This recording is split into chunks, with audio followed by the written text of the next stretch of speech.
Le chaman, le physicien et le mystique par Patrick Drouot.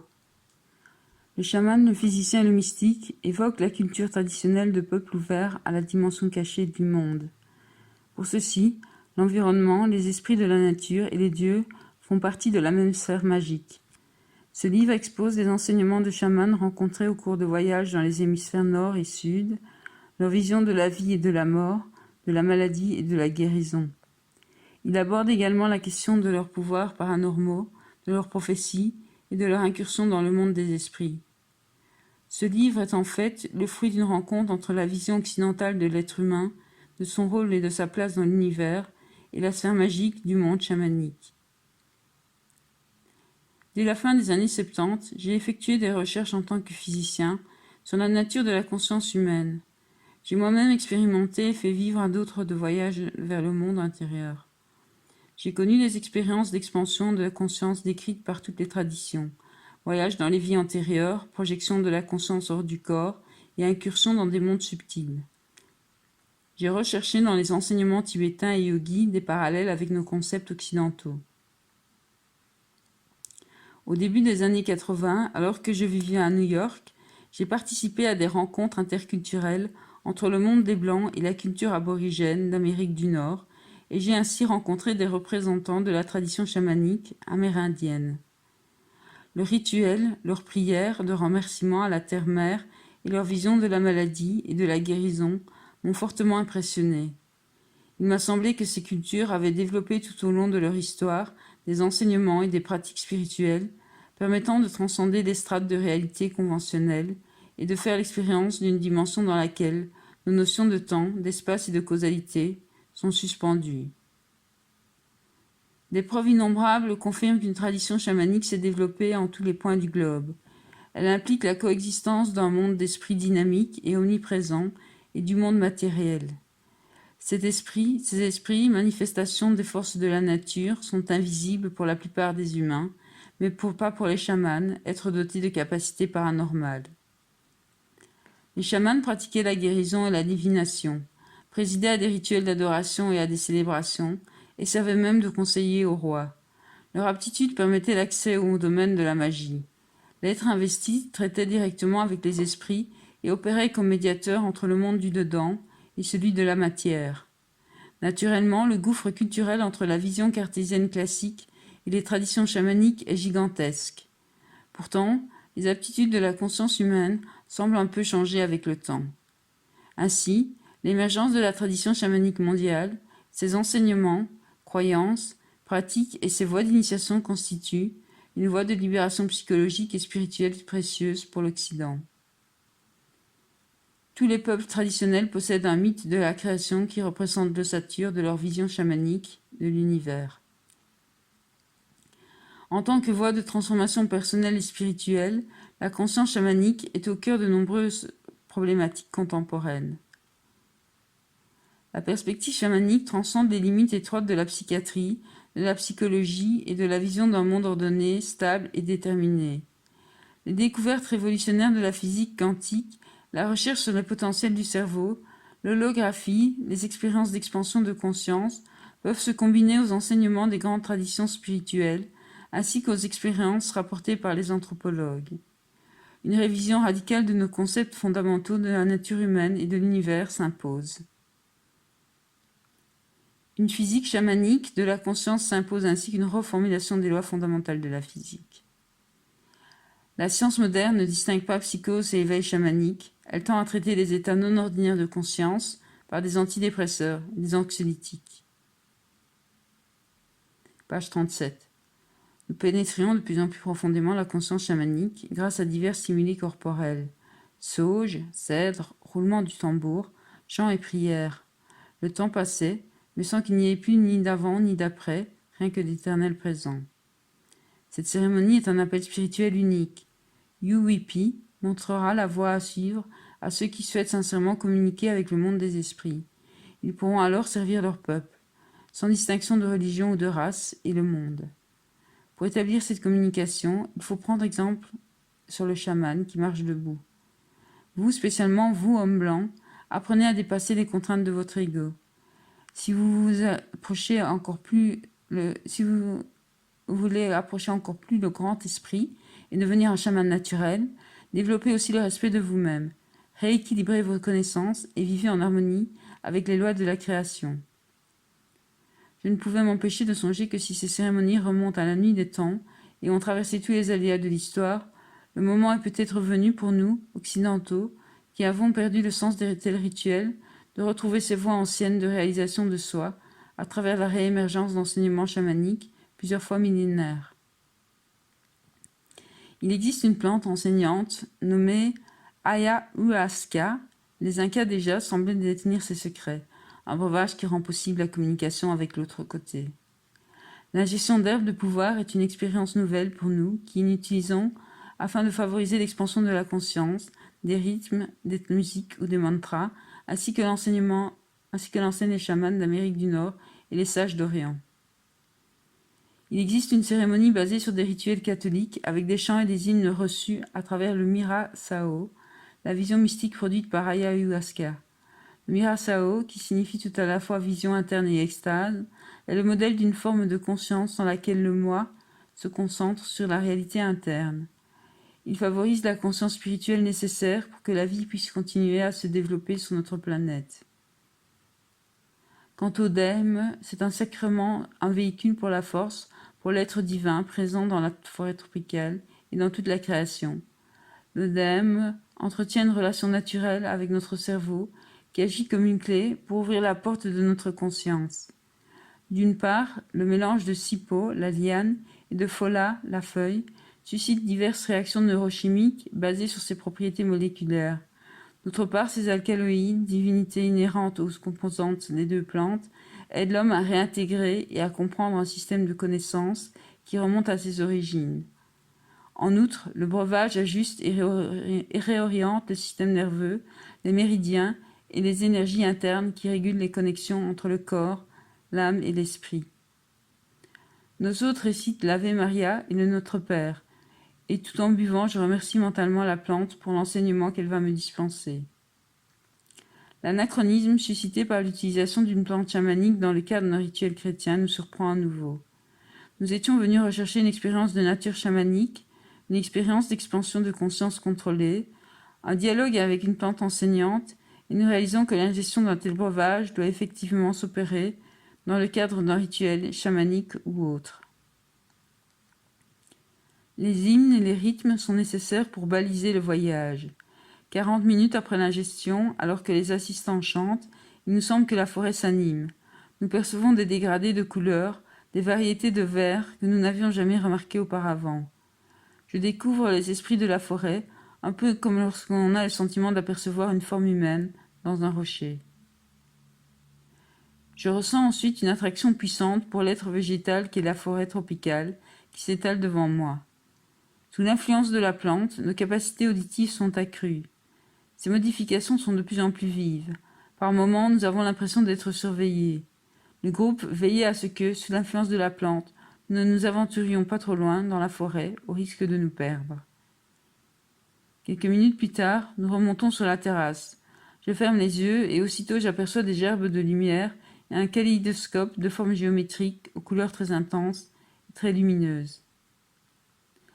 Lorsque les informations visuelles et sonores sont transmises au cerveau dans l'état normal de veille, on note une perte fréquentielle, alors qu'ici tout est pur, sans filtrage de l'organe intermédiaire.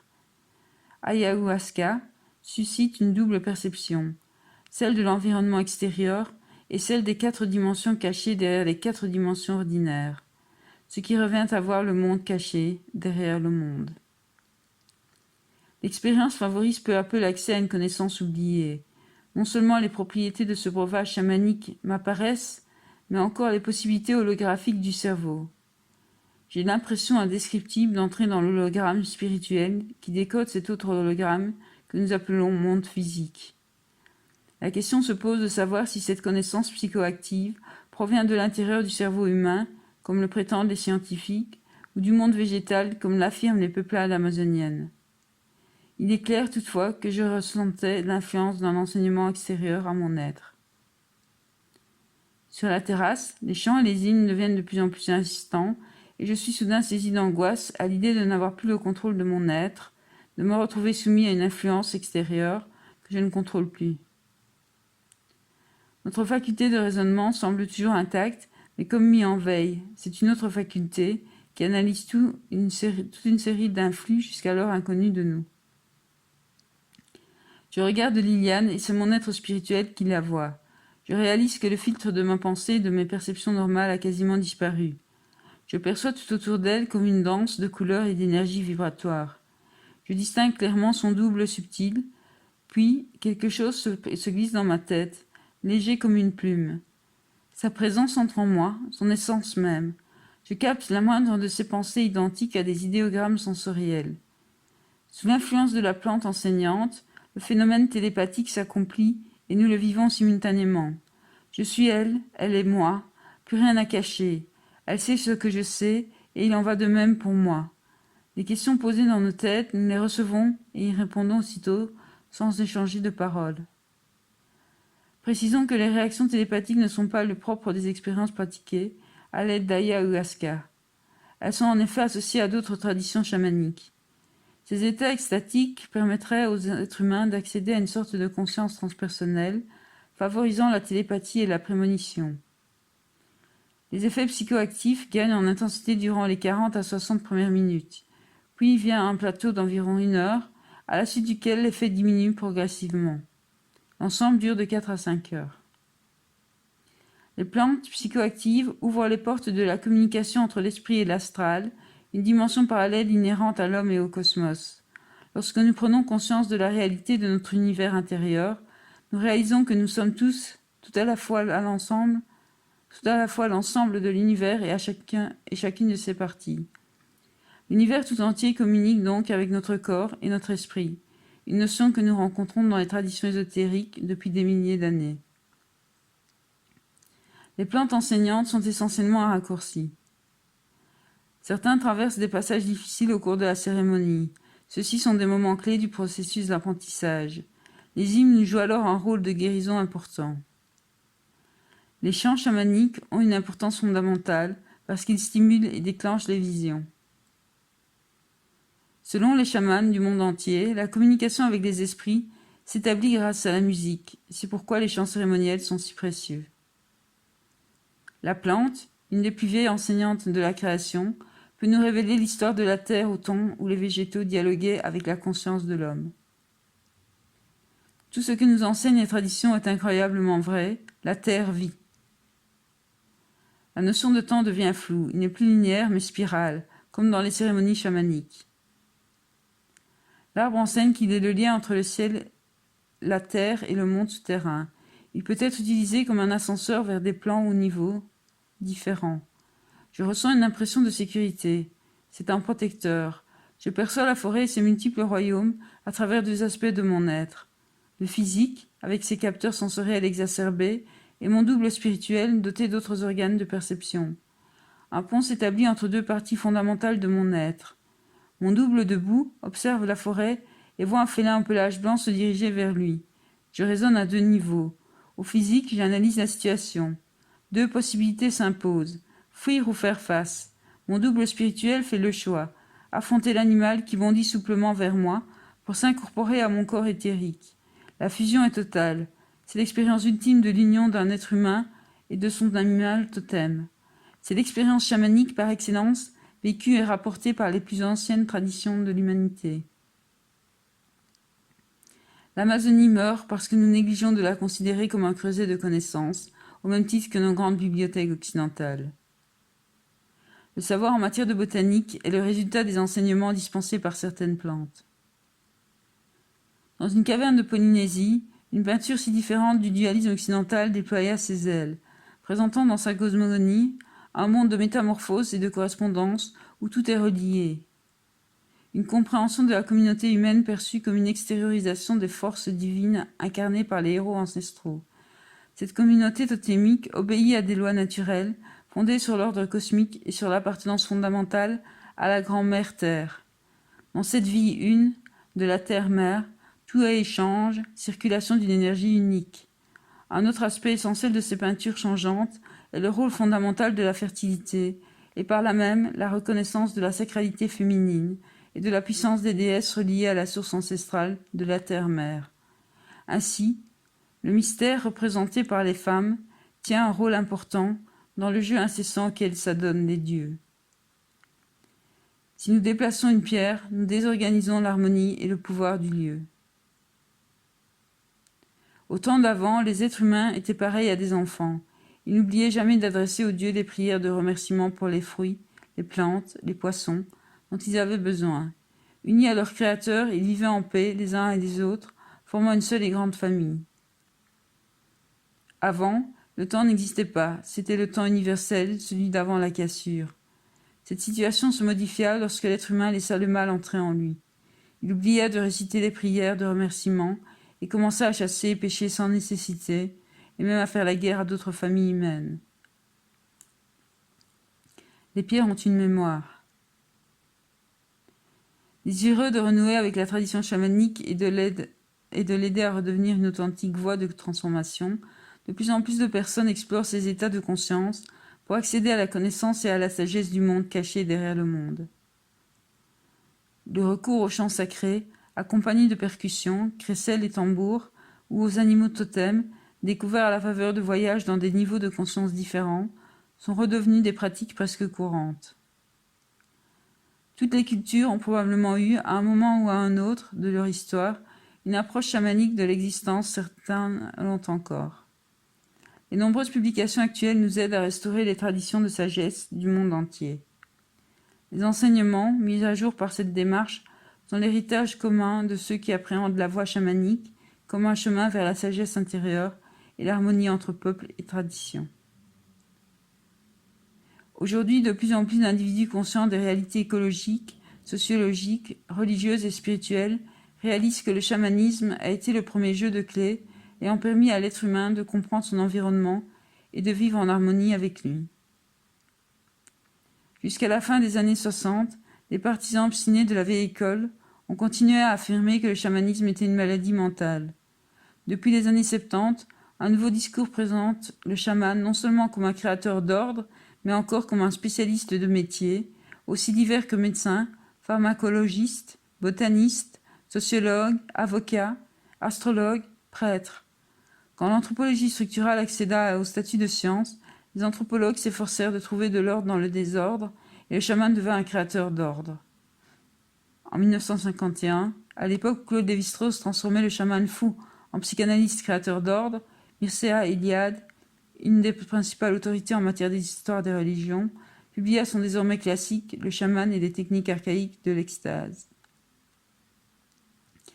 Cet ouvrage reste à ce jour la seule tentative de synthèse mondiale sur le sujet. Eliade a repéré des similitudes étonnantes dans les pratiques et pensées des chamans du monde entier, tout comme Joseph Campbell, le célèbre mythologue décédé à la fin des années 80.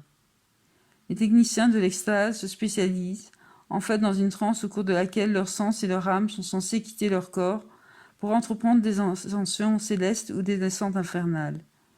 Tous évoquent une échelle de cordes qui relie le ciel et la terre et qu'ils empruntent pour accéder au monde des esprits. Tous considèrent que ces esprits sont venus du ciel et ont créé la vie sur terre. Le chamanisme, sous sa forme la plus primitive comme la plus moderne, rappelle l'aspect démocratique de la vie spirituelle. Les forces subtiles de la nature se manifestent par des niveaux d'expérience spirituelle. Chaque dimension de la réalité est disponible à celui qui fait l'effort d'apprendre la pratique du voyage et les différents moyens d'y parvenir. Ainsi, la voie chamanique permet à l'individu de vivre une expérience directe, sans l'intermédiaire des structures imposées par une église ou une doctrine. Il existe un passage réservé normalement aux morts et que les chamans réussissent pourtant à emprunter de leur vivant. Quel voyage! Pour le chaman, le monde est entièrement vivant, personnel, sensible, destiné à être connu autant qu'utilisé. Il puise dans cette voie d'exploration les principaux potentiels qui l'aideront à guérir et à ranimer ou à amener dans le monde profane les pouvoirs transformateurs du temps et de l'espace sacré. En outre, sa faculté de gérer ses états de conscience lui permet de servir de pont entre la réalité ordinaire et les plans transpersonnels. Il faut cependant distinguer ces états altérés de conscience, induits par le tambour, le chant, l'isolation dans la nature, l'ingestion de plantes, des états altérés de conscience étudiés en psychologie. En effet, la voie chamanique exige tant de s'engager dans la dissolution de l'être que de pénétrer dans le chaos de manière consciente. Durant le voyage chamanique, psyché et cosmos se rejoignent. Le chaman devient alors la voie d'accès aux forces de la création ou aux forces intrapsychiques. Le talent et la discipline requis pour assumer des relations si spéciales doivent être immenses, ce qui implique le respect dans lequel le chaman a été tenu pendant des millénaires.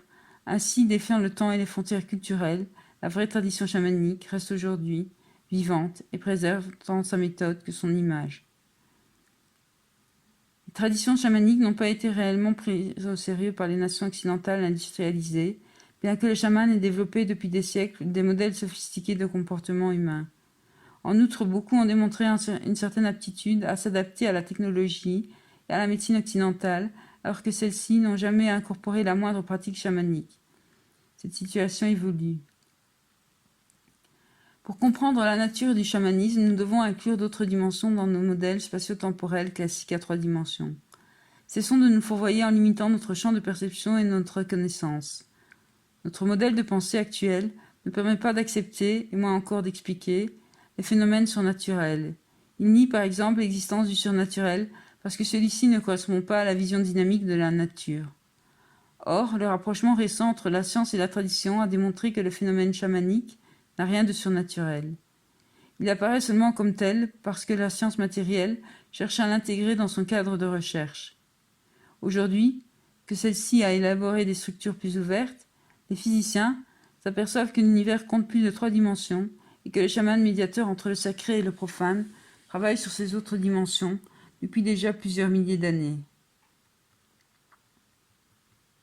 Gardons un esprit ouvert et évitons de projeter des idées préconçues sur tout ce qui a trait au chamanisme. Si nous voulons comprendre cette voie et enrichir notre connaissance de soi et du monde, nous devrons mettre à l'épreuve de nouvelles idées et activités par nous-mêmes. Notre intérêt actuel pour le chamanisme semble lié à une prise de conscience de la nécessité d'élargir la vision du monde occidental, dont les limitations sont particulièrement sensibles dans le champ de la médecine et de la psychothérapie. En physique, le principe d'incertitude de Heisenberg a démontré que s'il est possible de mesurer la caractéristique d'un objet en mouvement, il est impossible de mesurer simultanément ses autres caractéristiques. On voit dès lors des revues universitaires académiques consacrer des articles à des approches pluridisciplinaires et multidimensionnelles. Le sacré est un élément inhérent à la structure de la conscience. Ce n'est pas un état de conscience ni une partie du contenu de la conscience humaine. Un défi majeur de notre époque consiste à découvrir de nouvelles voies pour réactiver cet élément dans notre culture qui a largement occulté tout ce qui a trait à l'esprit, au sacré ou à la mystique. La difficulté essentielle réside dans l'obligation implicite qui est faite aux chamans de parler notre langue. Or, il lui est quasiment impossible de traduire le sacré en termes compréhensibles par le profane. Notez bien, les tablettes Rongo de l'île de Pâques n'ont toujours pas été décodées. La science et la raison reposent sur l'objectivité, alors que pour la mystique, la réalité est une unité dont l'être humain est partie intégrante. L'approche mystique est par nature subjective et représente donc un défi à l'objectivité. Ainsi, il nous est difficile de comprendre que chaque individu est tout à la fois unique et intimement connecté à chacun de ses semblables. Scientifiques et théologiens tentent de résoudre ce dilemme depuis qu'est consommé le divorce entre science et religion. Par ailleurs, le christianisme affirme que Dieu est séparé de l'homme et qu'il le restera à jamais. Or, on nous a appris que nous pouvons considérer Dieu comme une source de salut, mais que nous ne pouvions en aucun cas devenir Dieu. La mécanique quantique apparaît à un moment où le logos, le verbe, a commencé à discréditer la connaissance conceptuelle. Les chamans n'ont jamais perdu confiance en leur lien avec le sacré. Ils ont toujours réussi à survivre dans un monde incroyablement sceptique. Le problème majeur est que les esprits objectifs n'ont jamais ressenti, et encore moins exprimé, les limitations inhérentes aux conclusions intellectuelles. L'enrichissement du savoir a masqué les grandes zones de vide qu'il révélait pourtant chez l'individu. Si les thérapies transpersonnelles et le recours aux états d'expansion de conscience ont remporté un tel succès, c'est qu'ils recouraient à des approches spirituelles similaires à celle utilisée par les chamans. Abraham Maslow, un des pères de la psychologie transpersonnelle, disait il y a déjà plusieurs décennies que l'équilibre entre spontanéité et contrôle varie en fonction de l'état de santé, de la psyché et du monde. La spontanéité pure est difficile parce que nous vivons dans un monde régi par ses propres lois matérielles. Le contrôle pur est impossible à maintenir en permanence, faute de provoquer la mort de la psyché. L'éducation doit donc être dirigée tant vers le contrôle que vers la spontanéité et l'expression. Le modèle holographique de Bohm suggère que tous les éléments sont intimement liés dans l'univers. Cela implique une pluridimensionnalité. Nos systèmes culturels affirment qu'il existe une différence fondamentale entre l'esprit et la matière. L'ordre explicite est le domaine matériel ordinaire, et la plupart des personnes opérant à ce niveau ne sont pas conscientes de l'existence d'un ordre implicite ou d'un univers du dedans. Lorsque nos pensées basculent vers ce dernier, vers l'ordre implicite, nous n'observons plus la moindre séparation. L'homme et la femme de la rue en savent plus sur les nouveaux modèles de pensée que les universitaires ou les politiciens. Leur intuition les conduit à prôner des valeurs riches de sens, agir à une échelle plus humaine, communier avec la nature plutôt que chercher à la dominer. Nous créons le monde ensemble à travers le langage et la conscience, termes qui pourraient signifier connaître ensemble. Il s'agit donc d'un effort collectif. Si nous modifions notre vision du monde, alors nous créons une réalité différente. À une époque où l'être humain se sentait inévitablement inférieur à son environnement, il a tenté d'entrer en harmonie avec lui, d'écouter les messages du peuple minéral, animal et végétal. Ce faisant, il a enrichi sa force psychique. Toutefois, cette aptitude a fini par se perdre, ou plus exactement par se concentrer chez des individus particuliers, les chamans. Le temps demeure une énigme. Sa perception est entièrement issue du cerveau gauche et devient ainsi un fantasme linéaire. Pourtant, dans des états de conscience chamanique, l'esprit se libère des entraves de l'illusion et peut retourner vers le temps réel. Ce temps universel des chamans qui existait avant la chute biblique, avant la disparition de l'œuvre du monde. Le mysticisme chez les Amérindiens est fondamentalement basé sur le sens de la propriété, le respect actif des puissances naturelles, la compréhension rituelle d'un ordre universel et d'un équilibre harmonieux, ainsi que sur la croyance dans le fait que l'action de chaque individu, ses pensées et son comportement contribuent au bien-être de l'univers ou à sa souffrance. Il est demandé aux êtres humains de vivre de manière à préserver et à renforcer l'équilibre, mais aussi à éviter le désordre. Chaque espèce a un rôle fondamental à jouer dans ce théâtre cosmique. Dans la vision traditionnelle, il est dit que si chaque espèce se comportait en accord avec sa raison d'être, l'univers fonctionnerait de manière globale et équilibrée. Les représentants de diverses traditions que nous avons eu l'occasion de rencontrer s'efforcent tous de vivre en permanence dans le sacré, car ils sont conscients que chacun de leurs actes a des répercussions au-delà du niveau personnel et psychologique, toute chose étant sacrée et infusée par l'esprit.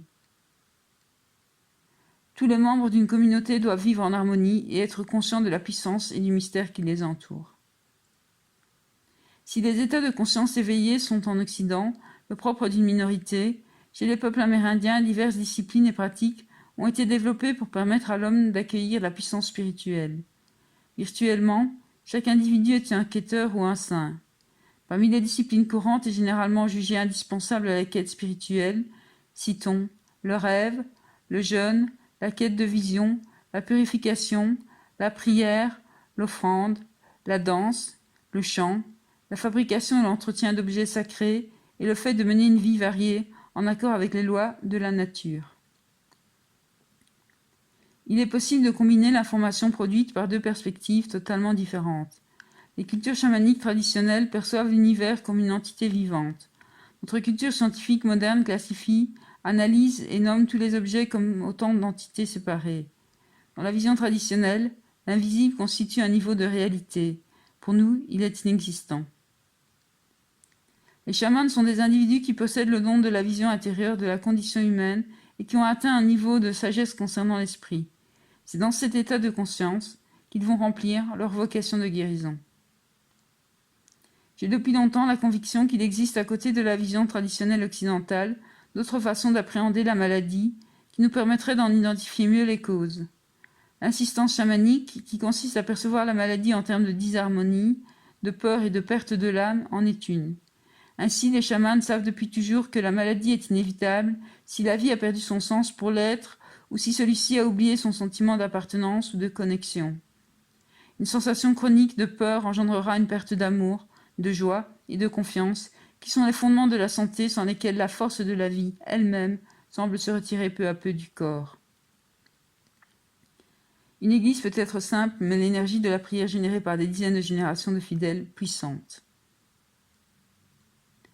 La parole humaine est impuissante à exprimer le non-être. Son vrai visage est le silence qui pénètre profondément l'âme et la fructifie alors que la parole ne fait que l'effleurer. Dans la tradition chamanique, les hommes médecines travaillent en relation étroite avec le monde des esprits. Tous disent avoir des guides qui leur parlent et leur donnent des méthodes ou des voies de guérison. Les chamans les invoquent en recourant à des chants sacrés. Il existe certainement une connexion entre ceux-ci, les hymnes des divers courants religieux. L'un des secrets de la guérison chamanique n'est autre que le transfert d'énergie vibratoire, d'une onde sonore, d'une personne vers l'organe malade d'une autre. Lorsqu'une partie du corps est malade, c'est l'ensemble qui est en rupture d'harmonie. Chaque organe, chaque cellule possède une résonance, un pattern vibratoire. Lorsqu'un organe est malade, il ne reçoit plus l'énergie vibratoire du reste du corps. Il vibre à une fréquence en disharmonie avec le pattern vibratoire du corps tout entier. L'univers a été créé à partir d'un son primordial. En psalmodiant des prières, en entonnant des chants sacrés, on suscite des modifications au sein de la matière. La guérison consiste à réintroduire ces sons dans le corps. En d'autres termes, en produisant les sons corrects, des parties du corps en rupture d'harmonie peuvent être ramenées à un état d'équilibre, à un état de santé. C'est ce que vivent les chamans à travers leurs chants. Pour la physique quantique, il existe une interconnexion fondamentale reliant tout ce qui est. Les chamans ne se contentent pas de percevoir les connexions entre les choses et les êtres, ils les modifient. L'état de conscience où est plongé le chaman qui opère un rituel actif des ressources mentales auxquelles nous n'avons plus accès à cause de notre dépendance vis-à-vis de la pensée consciente, logique et rationnelle. L'idée qu'il n'existait qu'une seule réalité, la réalité ordinaire, que toute autre perception relevait de la pathologie, a largement entravé la compréhension des états d'expansion de conscience. Les chamans furent les premiers physiciens du paléolithique, les premiers expérimentateurs physiques. Ils ressentaient dans leur être les forces invisibles, radioactivité, électromagnétisme, et n'étant pas limités par la raison, comme les occidentaux modernes, ils trouvaient cela parfaitement naturel. Les chamans n'étaient pas seulement sensibles aux champs insolites entourant les sites sacrés, ils étaient littéralement des détecteurs humains. Si tout est vivant, se peut-il que les pierres elles-mêmes, par un phénomène de résonance aussi subtil, soient modelées par les esprits, conscience, vent, pluie, orage, pour former un arrangement particulier, engendrant un champ vibratoire décelable par certaines plantes et par des êtres dotés d'une sensibilité hors norme? La physique quantique, comme les croyances chamaniques, suggère que l'univers est constitué de vibrations qui relient tout ce qui existe dans une soupe originelle. Sous l'influence des plantes psychoactives, les êtres perçoivent des cristaux, des escaliers, des doubles hélices d'ADN. Comment cette réalité moléculaire peut-elle devenir accessible à la conscience ordinaire? Que se passe-t-il dans le cerveau pour que le niveau de conscience du quotidien disparaisse, noyé dans un flot d'images ne provenant pas des tréfonds de l'être, mais fabriquées par celui-ci et paraissant coexister dans un niveau de conscience parallèle ou supérieur? Nous savons que l'ADN émet des photons, une particule hypothétique électromagnétique, et que la lumière est de double nature, aussi bien particule qu'onde. En conséquence, il semble que la lumière émise par l'ADN, dans la théorie de Jérémie Narby, soit bien celle que les chamans voient dans leur vision, et qu'elle soit identique à celle d'un faisceau laser. Les images d'êtres de lumière perçues dans les états de conscience chamanique ne seraient-elles pas la matérialisation consciente d'une réalité éthérique à 5 dimensions? Aussi étrange que cela paraisse, pour comprendre les enseignements des plus anciennes traditions, nous devons d'abord réaliser que nous disons la même chose qu'elles dans un langage différent. Depuis les travaux de Claude Lévi-Strauss, les chamans fous, créateurs de désordre, devinrent les physiciens de l'au-delà, créateurs d'un univers ordonné. Les états d'expansion de conscience, ou plus exactement les états de conscience chamanique, sont des champs de réalité virtuelle auxquels on accède les chamans à travers les rythmes de tambour, l'ingestion de plantes enseignantes et la puissance de la prière. Il est parfois commode de porter un masque, mais que cache-t-il? L'utilisation des états d'expansion de conscience permet de parler de cœur à cœur, d'âme à âme, et ceux qui ont en charge l'évolution du monde dans tous les domaines de la société devraient être capables non seulement de regarder dans leur âme, mais encore de la livrer. Nous recherchons les causes physiques d'une maladie, jamais ses causes mentales et spirituelles. Les médecins devraient apprendre à pénétrer à l'intérieur d'eux-mêmes pour chercher les causes des maladies. Il n'est pas seulement question de résoudre les problèmes et de guérir les êtres, mais plutôt de comprendre les racines profondes de tout dérèglement organique et psychologique. Pour cela, la vision de l'être humain avec ses composés énergétiques et l'interconnexion entre le corps et lumière, entre le corps de lumière de la Terre et celui de chaque individu devront être compris et intégrés dans une vision universelle de l'évolution de la vie. Toute réalité est illusoire, seule la conscience est éternelle. Le monde se dirige vers un état alternatif, un état d'expansion de conscience, que les êtres humains possèdent depuis toujours mais qu'ils ont oublié. Ainsi, la montagne du savoir rationnel accède peu à peu au réel en se réduisant de plus en plus. Lorsqu'elle ne sera plus qu'un petit monticule, elle trouvera déjà installée sur la plage la connaissance intuitive. Si tous les peuples traditionnels, médecine et religion, visibles et invisibles, sont les deux faces d'une même médaille. Nous, occidentaux, déspiritualisés, avons manifestement perdu les esprits gardiens qui nous protégeaient durant notre enfance. Pire, nous ne savons même plus qu'il existe une méthode pour les retrouver. Ce livre peut s'appréhender à des niveaux différents. La lecture, le ressenti, la vibration de l'auteur, l'esprit de l'auteur, l'inspiration qui l'a guidé. Cette approche en 5 plans de lecture est semblable à celle qui consiste à passer du monde physique au monde éthérique, puis au monde astral, ensuite au monde mental, pour arriver enfin au monde causal, le souffle spirituel qui anime l'être humain. Voilà, désolé pour les petites erreurs. Merci.